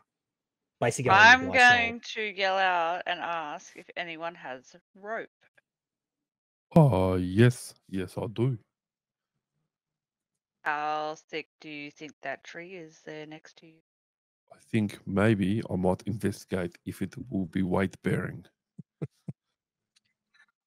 I would be more than happy for you to make that investigation. So it's just a straight investigation. Straight investigation. You're literally checking out whether you can get a rope around it, 7. and what sort of thickness it's got, and whether it's weight bearing. I roll a 7. It looks really sturdy, and you're pretty confident you can get a rope around it. Yep. So while those guys are having a suss over that, Jake, what would you like to do? Is there any breeze or like any wind coming through this area? I'll tell you what I do have. That's give me a survival check for that. Just a bit of that awareness. Soft 20. Okay, you pick up on the breeze. There is definitely a breeze. It's light, and it's kind of what's carrying some of those sounds that you heard that assaulted your senses when you came in. It's coming from, essentially for you guys, the right of screen, so it's coming from the east, and it carries with it. You're definitely getting, like, you kind of got overwhelmed a bit with the smells of the jungle, but with this elevation you've got,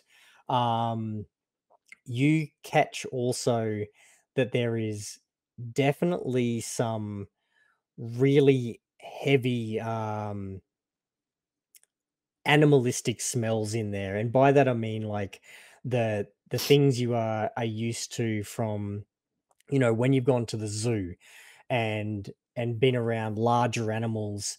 The smell that they have just from their existence is quite unique, and you're so attuned at the moment that you are definitely picking up on that, and you catch with your soft 20 what is just the faintest hint of that kind of rustic tang you get, that metallic smell and almost taste that catches when you smell it of blood. Just faintly coming on the air, wind from the east.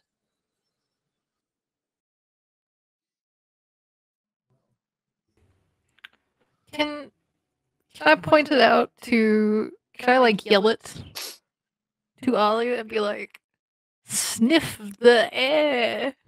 You absolutely can. I will sniff the air.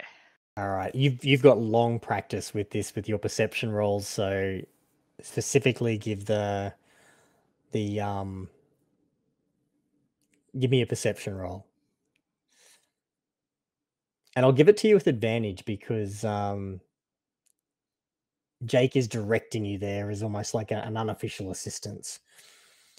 Okay, so with your slightly keener senses, you don't quite have Jake's elevation, so you don't pick up on tons more, but you definitely get a little bit more of a direction, Alia. So you too pick up on that kind of that bloody smell, a little bit stronger, especially due to your raccoon background than maybe what Jake picked up on.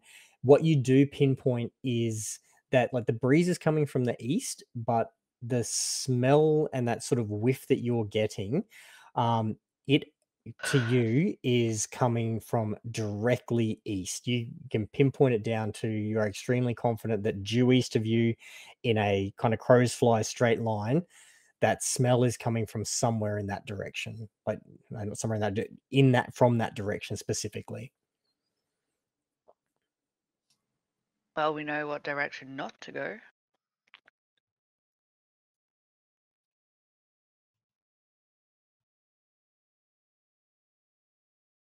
So Zach, while all this is happening, what would you like to do?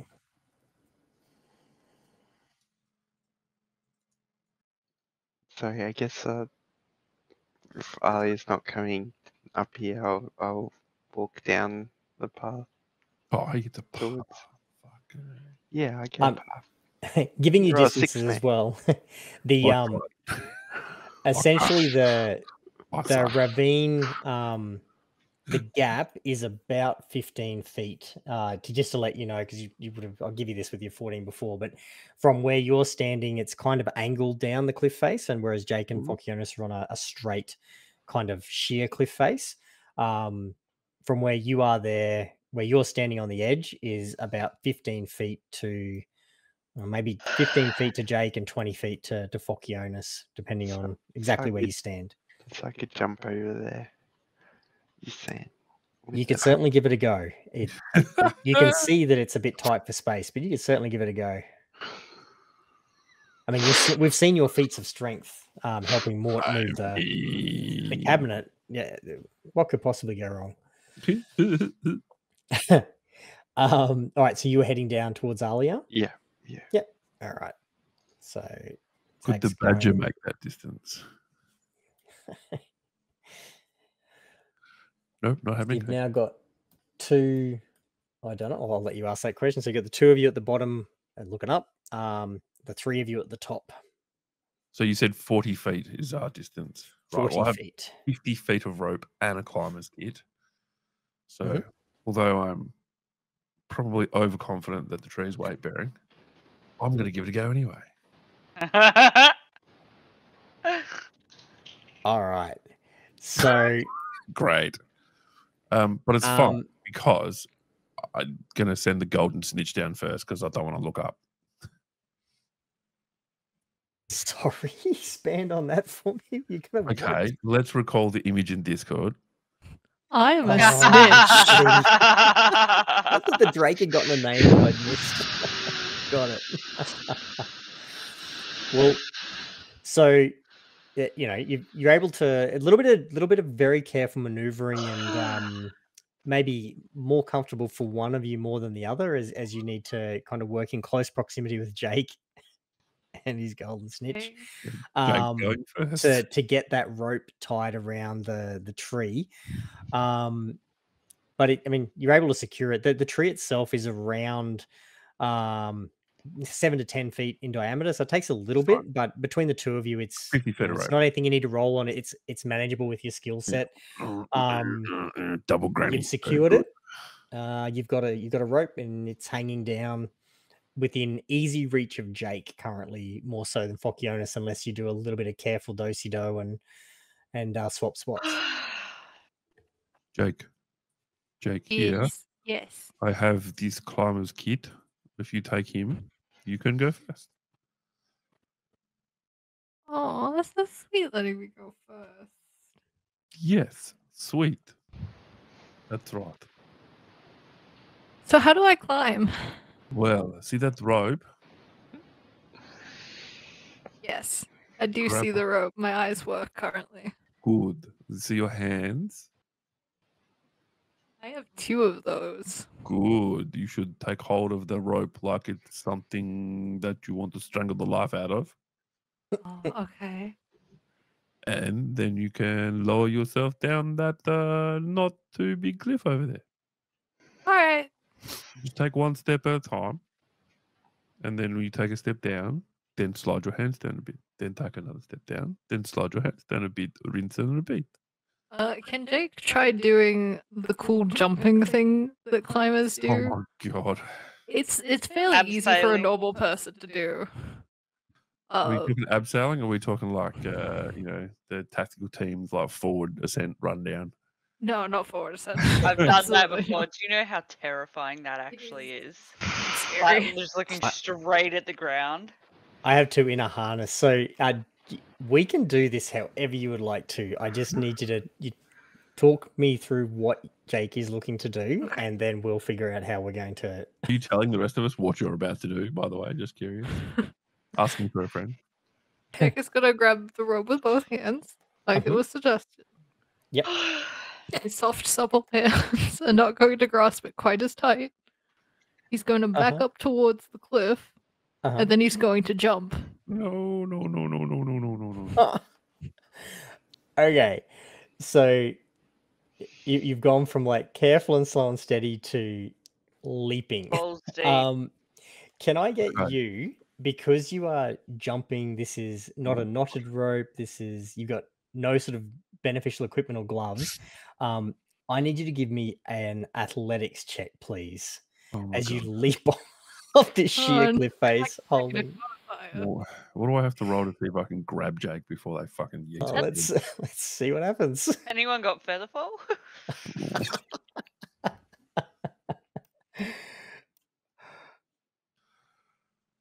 All right. All right. So what did you roll? We got an 11. 11. All right. What do I have to roll to try and catch them before they get off the edge? Hang on. So, you're already on like quite a challenging descent here, and you've leapt off the edge. So things start going along okay, Jake. As you've carefully walked up to the edge and you've then just leapt, things are going along all right, they're going along all right, they're going along all right, and then you realize that your hands are really starting to burn and blister, and they're not able to keep a hold of the rope, and you managed about the first 10 feet. You're kind of slowing that descent, but then you lose your grip and you continue flailing face down, sort of every now and then grabbing onto the rope. For the Can I try to remaining grip it with 30 my feet. thighs? Oh no, I did. Give me a dexterity check. An acrobatics check. Acrobatics? Yeah, you got to be able to. You're trying to reclaim the rope after losing it at the 10-foot mark. Oh dear. That's a 9.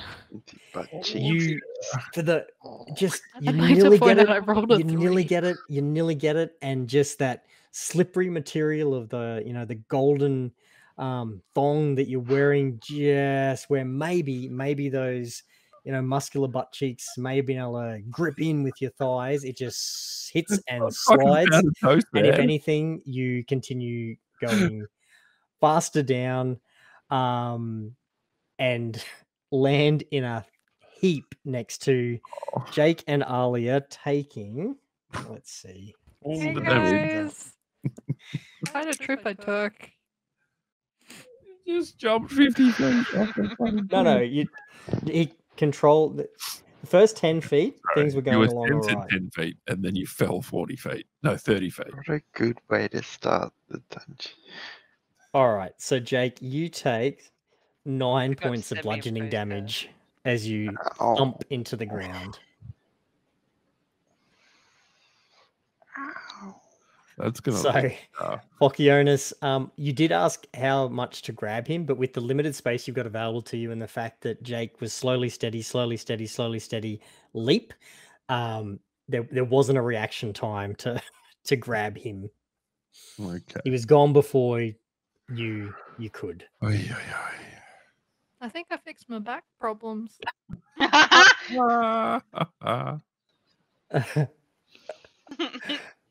So Phocyonis, you and the Drake are Yeah, still up there.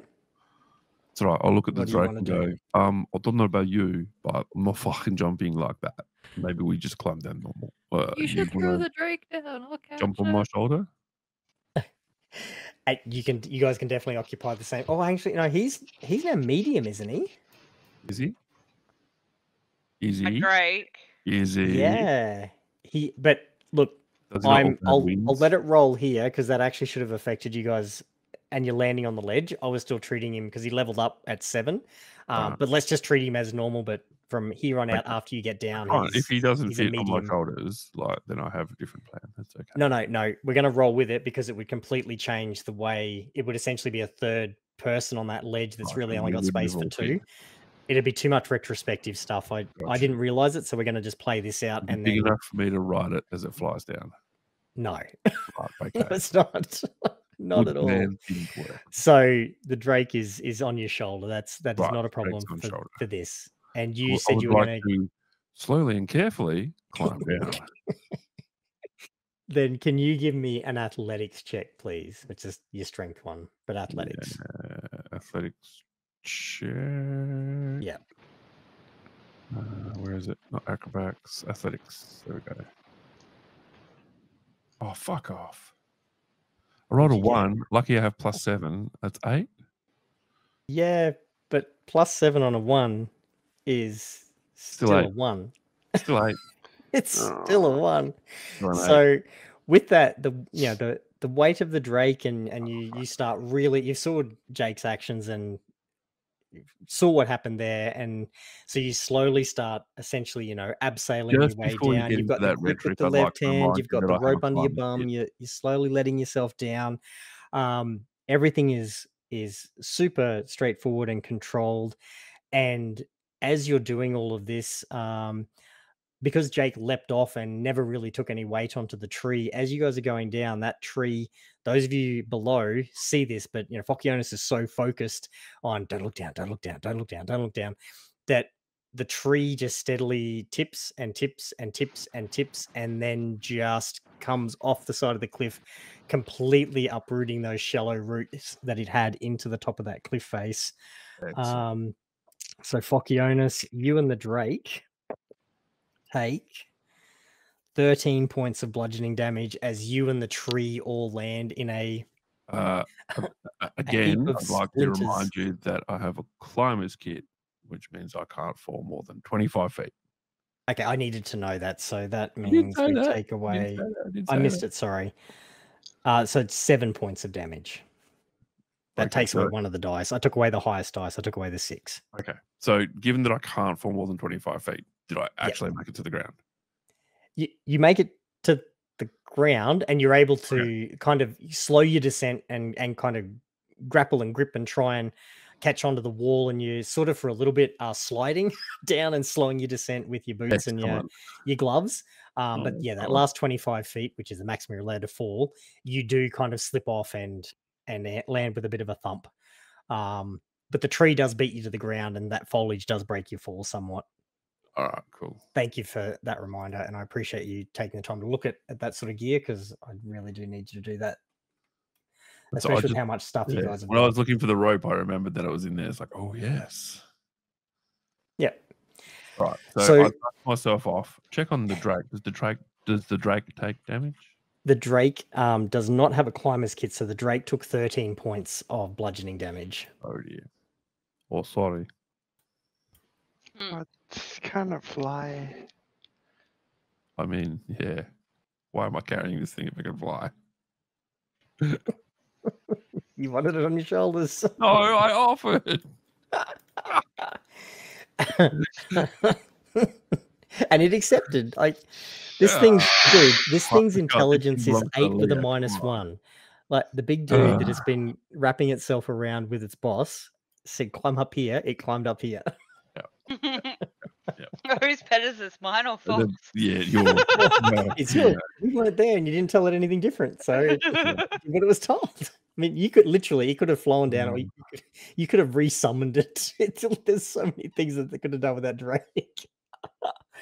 All right. It is what it is. Fuck gets On up that and picks note- himself off and goes, well, ooh, I suppose if the tree's here, that makes it easy for me to get the rope back. It certainly does. The rope beat you to the ground almost. So with all of you How kind much of damage did the fucking tree take? it's dead, so many damages.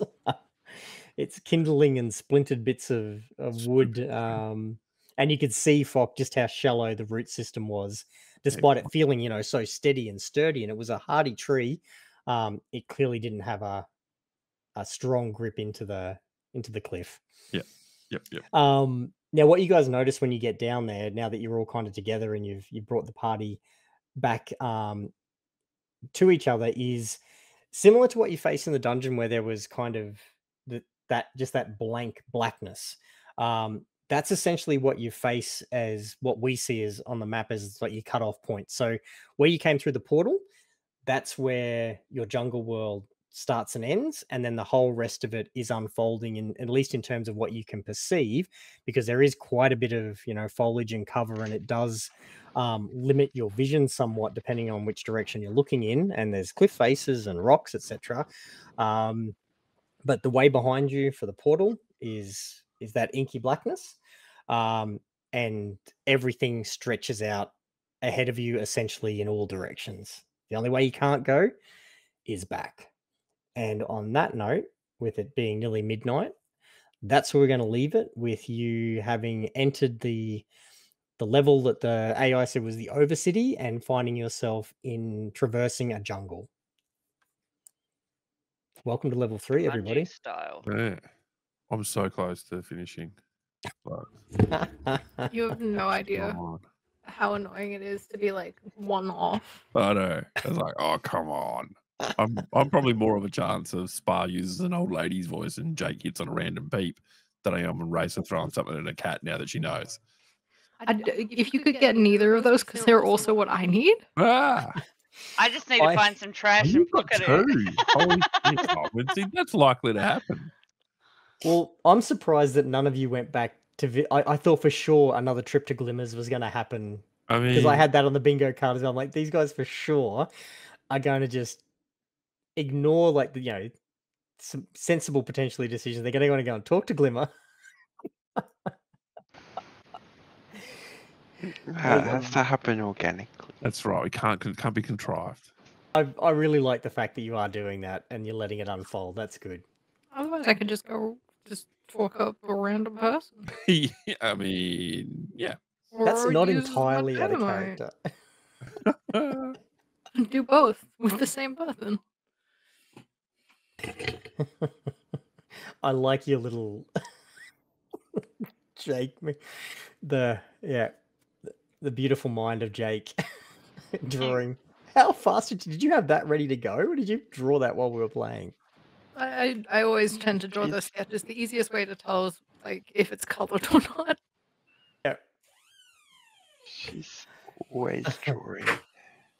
Incredible. You remind me of like what they show. Like anytime you see Jim Lee, who's now the head of DC Comics, but he came up through the ranks of Marvel, and then DC is one of the all-time great comic book artists. But he's just constantly drawing and sketching.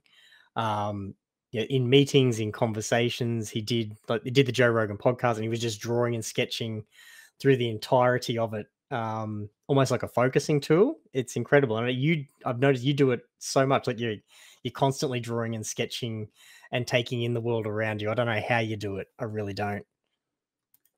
I don't either. Like, It's very annoying to a lot of people. Do what you need to do. I'm a horrendous fidgeter. I try and find ways of trying to fidget that are quiet, but yeah, we've all got our things. Yeah, I can't sit still. My wife bought me one of those before the fidget spinners became a thing. A fidget cube, so it has all these little like tactile things on it. Yeah, with the buttons and the clickers and whatever. Yeah, but the best ones that give the most satisfying, because I'll do it when I'm working, and I really find that sort of stuff helps me concentrate. And but the ones that I liked that I benefited the most from were all of the clicky, noisy, like tactile feedback. So we're watching this show, and I'm not even noticing. I'm doing like click, click, click, click, click, click, click. And the ball spin, spin, spin, spin. It's like, I ended up having to put it away because I just couldn't. She's like, "Can you please just use the quiet ones?" I mean, it's a completely reasonable request, and I understand where you're coming from, but I actually don't think I can. I think I need to actually put this away and just use it when I'm the only one around, because I honestly don't think I can. Yeah. I'm going to bed. No worries. Thank you. See ya. There is this really cool little fidget toy that a friend of mine has where it is a very, very quiet click up and down. Mm. And it's just these two bits of metal with magnets. And that's all it is. That's cool. So you get the tactile feedback and it's silent? Oh, it's not fully silent. It's a really soft sound. Okay. Try to think if there was a proper name for it. Is it called the Save Spar's Marriage fidget toy? It's soon to be. What do you got there, Egg? Is that like a Rubik's Cubey thingo? It's an infinity cube. Infinity cube. You just put it in your hand and you like just flick it. Yeah. This isn't the exact one, but it is a version that you can get. Oh yeah. I just went back to the Discord to see what you were sharing, and all I just got confronted with was Jake's golden crotch. Yeah, the Golden Snitch. You're welcome. No, I shared the link in the Ninja.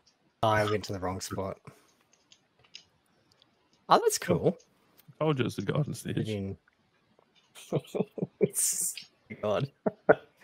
Right, for you Twitch folk, thanks for hanging around. Appreciate you guys being here. We're going to raid out now to Corsair's Cove, so it's another D&D stream. If you want to catch some more D&D action, please go and enjoy those guys. They're very entertaining crew. But for the rest of us, you'll have to catch us on YouTube. Till next time, peace out. Bye. Bye. Bye.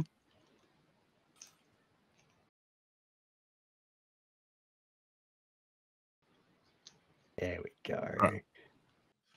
So with that drawing, it's like you see all the sketches at the end of the episodes of like the Mandalorian and stuff that Filoni's done, like when he's like storyboarding out stuff. Yeah, they're pretty cool. Yeah, but I tried getting even before he like blew up some Jim Lee art like pages, and like they're thousands of US dollars for his pencils. Yeah. You know, because every comic he's ever drawn, there's only 30 pages of it. Yep. And then when he draws characters, like iconic characters like Batman and the Joker and Wolverine and that sort of stuff, they're just off the charts. There's a whole industry of it. It's just and this is US dollars. Like, it's insane. Would love to be able to afford something like that, but not this little black duck. Oh, see you, Lily. Thanks for the Jake attainment. Yeah. She's so funny. But somehow managed to